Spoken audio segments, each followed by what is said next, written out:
Your whole life happens then. John Kramer.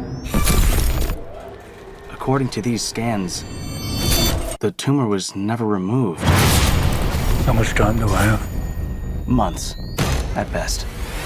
I still have a lot of work that needs to be done. Thank you so much for being with me today. Sure, thank you. I'm going to start with you, Kevin, first. You've been around the franchise in the beginning, right? In 2004. That's right. And this is number 10, but it's not chronological. So can you tell a little bit where this story fits in the universe of Saw? Right. So this story takes place maybe a short time after Saw 1, right? And then a little bit before Saw 2. We haven't decided how many months exactly, but we wanted to be able to go back to the more simple storytelling style when John Kramer was still alive, so we wouldn't have to include him in the movie through flashbacks.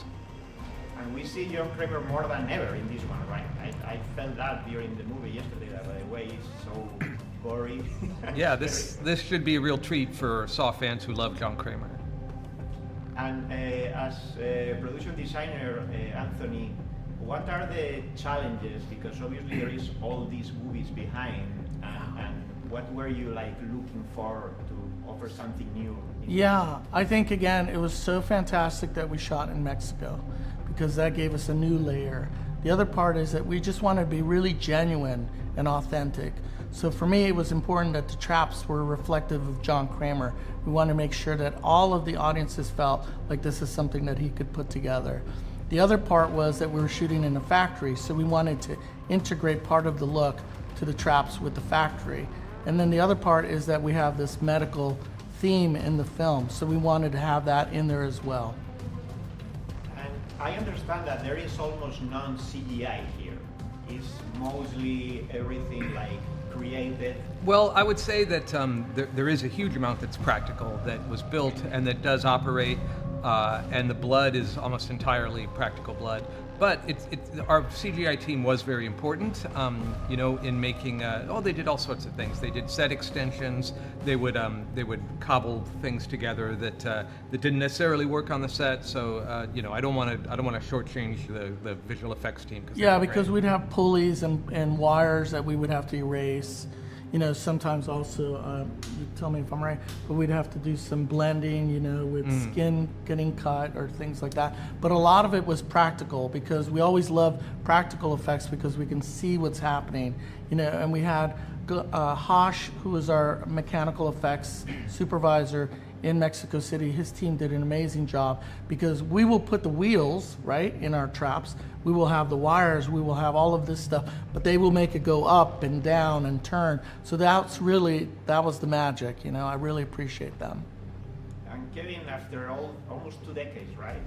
So Yep. Why do you think this franchise, what is the secret behind the success of this franchise? Well, one thing that we've talked about a lot, from the beginning, is that somehow the audience, they put themselves into the shoes of the victims of Jigsaw and ask themselves, could I survive this? What would I do in this situation? And there's just something about the way we've pulled it off that dynamic always exists. I think they also like that there are a lot of puzzles, and that the plot of the stories themselves are often puzzles, and so we try to always be intriguing throughout the entire film.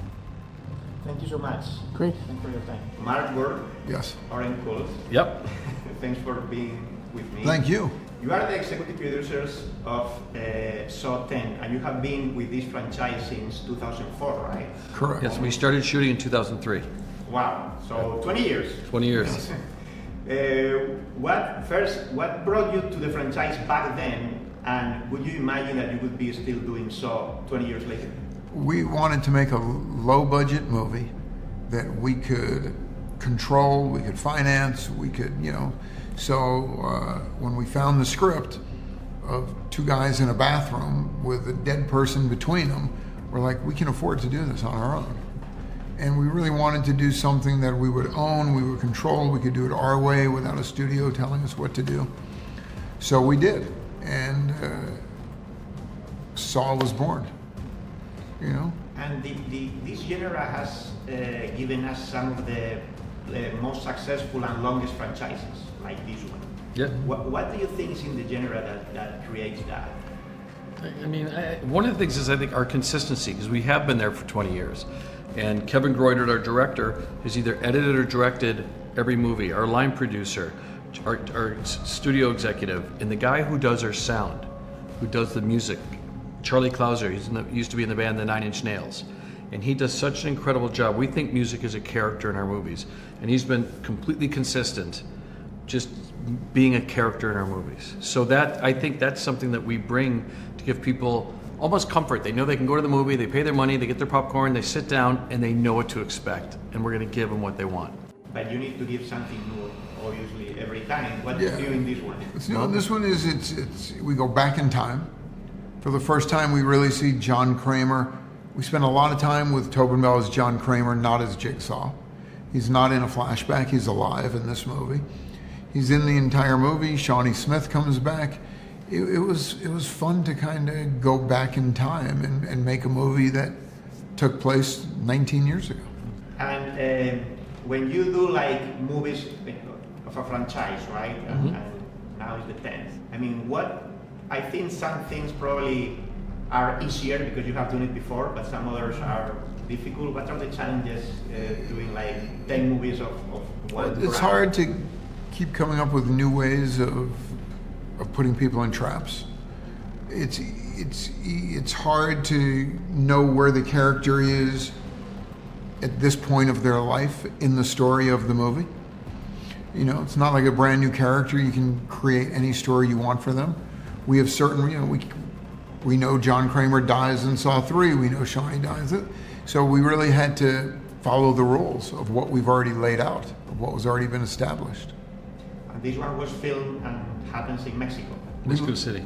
Yeah. And we loved Mexico City. We can't wait to go back there and make another movie. What do you think Mexico brings to the movie?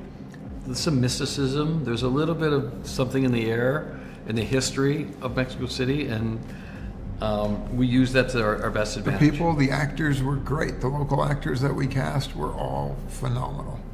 I mean, you saw the movie, yes? Yeah. I So saw not all of them because I had to cover myself. It's so gory. Well, we had a great time down there, and we feel that the whole vibe was amazing. Thank you so much. Thank you. Thank you. Hello, everyone.